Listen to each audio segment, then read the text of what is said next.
इतिहास का स्वाभिमान हो, हे कोणार्क। कलाकृति के मुख्य द्वार तुम जुड़े, कला शास्त्र के दिव्य खड़े पत्थर में, विश्व गुरु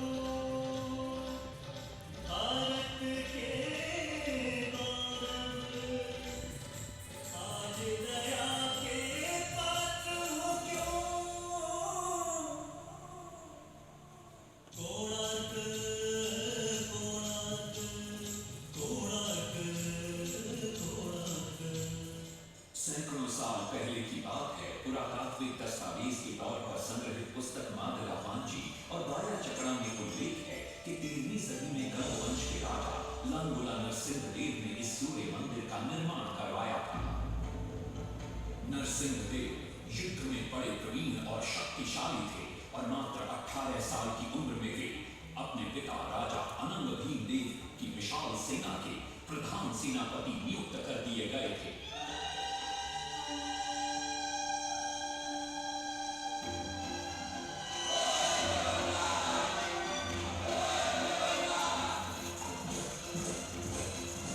सेनापति बनने के बाद नरसिंह देव ने अपने कुशल नेतृत्व से दक्षिण के कई आक्रमणकारी राजाओं को युद्ध में हराया।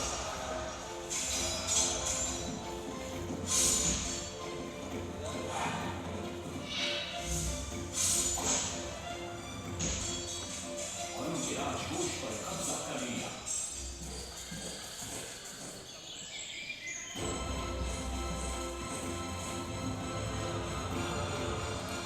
तत्पश्चात उन्होंने विजय भोंगा, जिसे आज हम वारंगल के नाम से जानते हैं।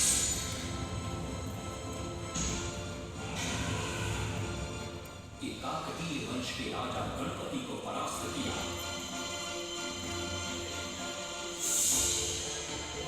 और उनके राजकोष पर भी कब्जा कर लिया। 3 वर्षों तक निरंतर युद्ध के पश्चात जब वे बहुत सारी धन संपदा लेकर गरीब लौटे तो राजमहल में उनका भव्य स्वागत हुआ।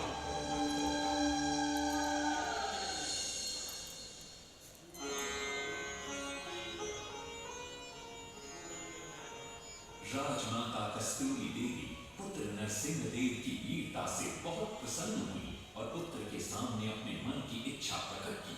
कहा, तुम्हारे पिता ने शंकर क्षेत्र पुरी में भगवान जगन्नाथ का भव्य मंदिर बनवाया है। मैं चाहती हूँ कि तुम पद्म क्षेत्र कोणार्क में उससे भी भव्य और विशाल सूर्य मंदिर बनवाओ। किंतु नरसिंह देव माता से प्रति प्रश्न करते, सूर्य मंदिर ही क्यों, और वो भी कोणार्क में? तब राजमाता कस्तूरी देवी बतलाती है, द्वापर युग में भगवान श्री कृष्ण के पुत्र सांब बड़े ही सुंदर और सुकुमार थे। वो नारद मुनि को चिढ़ाया करते थे।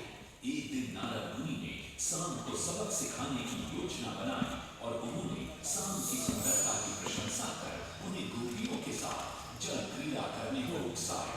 वहीं दूसरी तरफ भगवान श्री कृष्ण को जाकर कह दिया कि सांब अपनी मां समान गोपियों के साथ जल क्रीड़ा कर रहा है।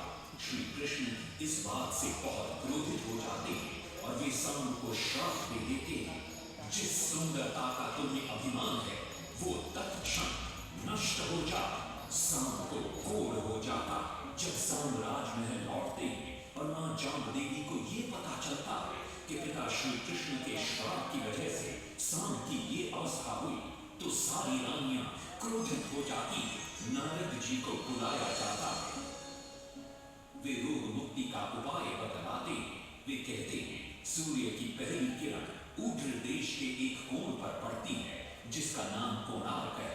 सांब को वहीं जाकर सूर्य की आराधना करनी होगी।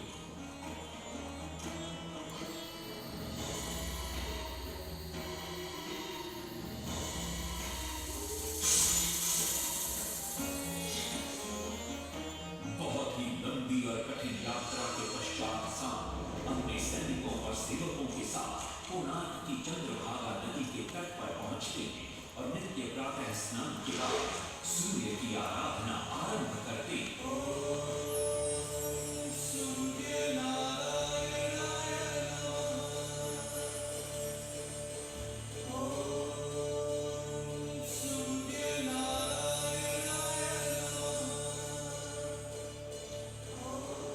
अन्न जल त्याग कर 12 साल की कठिन तपस्या के बाद सूर्य देव प्रसन्न होकर प्रकट होते और सांब को रोग मुक्त होने का वरदान देते।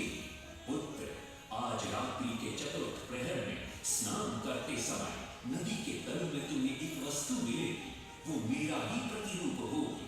उसका स्पर्श पाते ही तुम इस कोढ़ रोग से मुक्त हो जाओगे। स्नान के पश्चात सांब जब नदी से बाहर आते हैं तो वो रोग मुक्त हो चुके होते हैं। उनके हाथ में एक छोटा सा पत्थर है। उनके सुंदर और सुकुमार शरीर को देखकर सारे अनुचर और सिपाही प्रसन्न होते हैं। सांब उस पत्थर को वहीं स्थापित कर एक छोटा सा मंदिर बनवाते हैं। लेकिन जब उन्हें ज्ञात होता है कि सूर्य पूजा का विधि विधान यहाँ किसी को पता नहीं है तो वे चिंतित हो जाते हैं। वे ध्यान में बैठते हैं। सूर्य देव पुनः प्रकट होते हैं और सांब के पूछने पर बतलाते हैं कि दूर पश्चिम में साक्य देश के माता ब्राह्मण पूजा की विधि विधान जानते हैं। सांब साक्य देश की ओर निकल पड़ते हैं, जो आज का ईरान है। महीनों की लंबी यात्रा के बाद सांब 18 नागा ब्राह्मण परिवारों को साथ लेकर कोणार्क लौटते हैं और सूर्य मंदिर में पूजा शुरू हो जाती है। राजमाता कस्तूरी देवी नरसिंह देव को बतलाती है कि विवाह के कई वर्षों बाद तक जब हम निसंतान थे, मैंने भी उस सूर्य मंदिर में पूजा अर्चना की और तुम पुत्र रूप में मुझे प्राप्त हुए। माता की बात सुनकर नरसिंह देव मां को कोणार्क में संसार का सबसे भव्य और विशाल मंदिर बनाने का वचन देते। सदाशिव सामंतराय महापात्र, जो शिवई सांतरा के नाम से लोकप्रिय थे, वे अपने सहयोगी बीसू महाराणा के साथ मंदिर का प्रतिरूप बनाते और नरसिंह देव के समक्ष प्रस्तुत करते। नरसिंह देव मंदिर का प्रतिरूप देखकर अभिभूत हो जाते और शीघ्र मंदिर निर्माण कार्य आरंभ करने का आदेश देते। दूर दूर से बड़े-बड़े पत्थर लाए गए, जितने पत्थर डाले गए सारे टूट गए। हाथ में वो डाला, उसमें डाले गए, नहीं पता डाला, सारे टूट गए। सिर्फ सांतरा घूमे परेशान, किस विधि मंदिर बने। सिर्फ सांतरा घूमे परेशान, किस विधि मंदिर बने। एक दिन वे चिंतामग्न कोणार्क लौट रहे थे, तभी उन्हें प्यास महसूस हुई। उन्हें पास ही में एक कुटिया दिखाई पड़ती है, जहाँ एक बूढ़ी औरत से उनकी भेंट होती है। शिवई सांतरा पानी मांगते हैं। बूढ़ी औरत पानी के साथ गरम गरम भोजन भी लेकर आती है। वे थाली के बीच में हाथ डालते हैं, जिससे उनका हाथ जल जाता है। तब वो बूढ़ी औरत मुस्कुराकर कहती है, तुम तो शिवई सांतरा की तरह बीच से भोजन उठाकर खा रहे हो। ये सुनकर शिवई सांतरा को अपनी भूल का एहसास होता है। माता रामचंडी ने उपाय सुझाया, समझे सिर्फ सांतरा।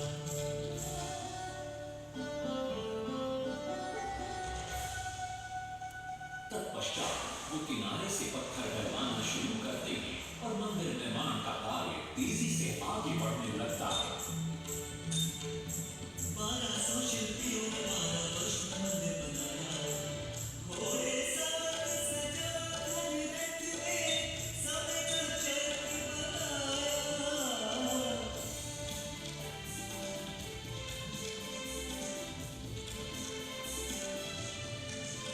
दूसरी तरफ कलिंग के उत्तर के राज्यों के नवाबों के बार-बार राज्य पर आक्रमण हो रहे थे। इन आक्रमणों से क्रोधित होकर नरसिंह देव अपनी विशाल सेना को लेकर युद्ध के लिए निकल पड़े।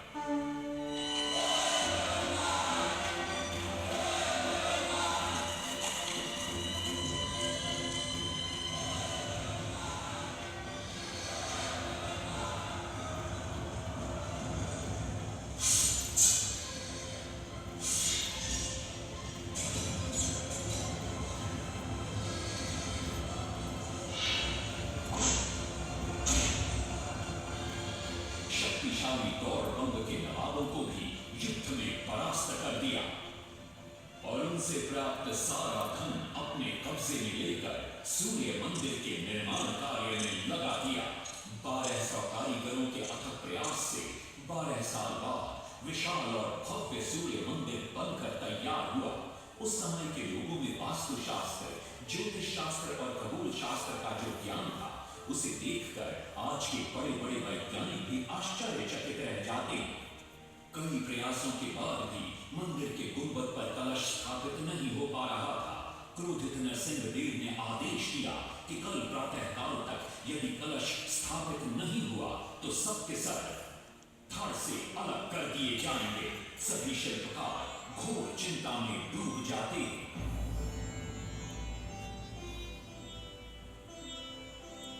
दूसरी तरफ मुख्य शिल्पकार बीसू महाराणा का 12 साल का बेटा धर्मपद सूर्य मंदिर के प्रतिरूप पर कलश बिठाकर प्रसन्न होता है और मां के सामने अपने पिता से मिलने की इच्छा व्यक्त करता है।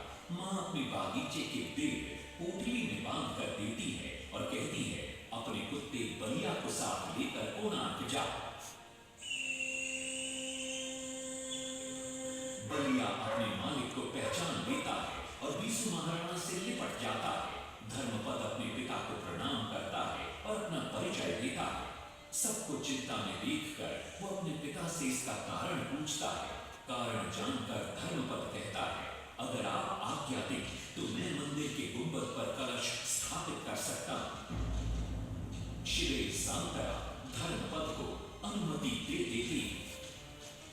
धर्मपद गुंबद पर चढ़ जाता है और कुछ ही समय के प्रयत्न के पश्चात वो कलश को स्थापित करने में सफल हो जाता है। गुंबद पर कलश स्थापित होते ही नीचे गर्भगृह में चारों दिशाओं में लगे चुंबकों के आकर्षण से सूर्य महाप्रभु की मूर्ति शून्य में स्थापित हो जाती है। सब धर्मपद को कंधे पर बिठाकर खुशी से नृत्य करने लगते।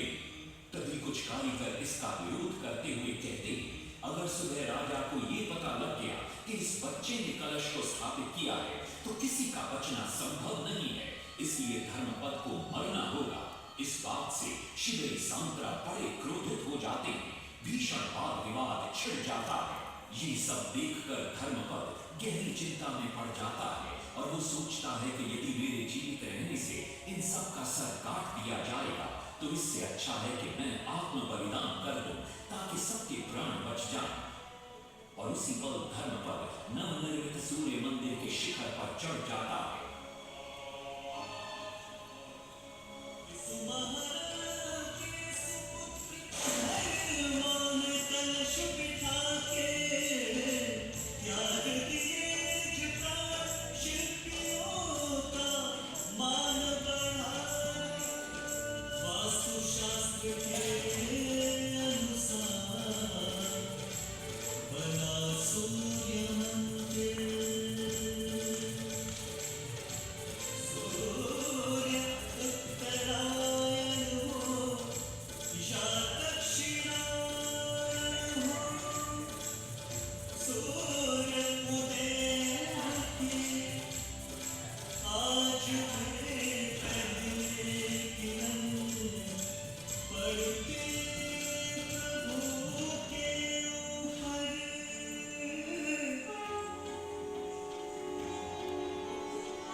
नरसिंह देव भी आ पहुंचते हैं।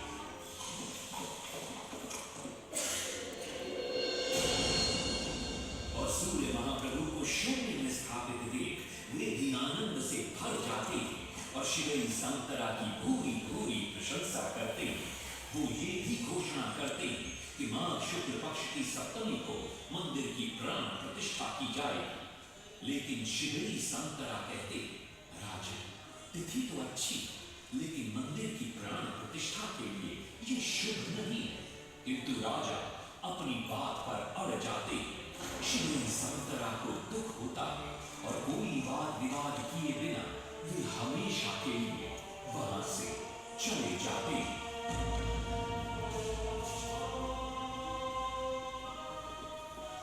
पूर्व निर्धारित तिथि पर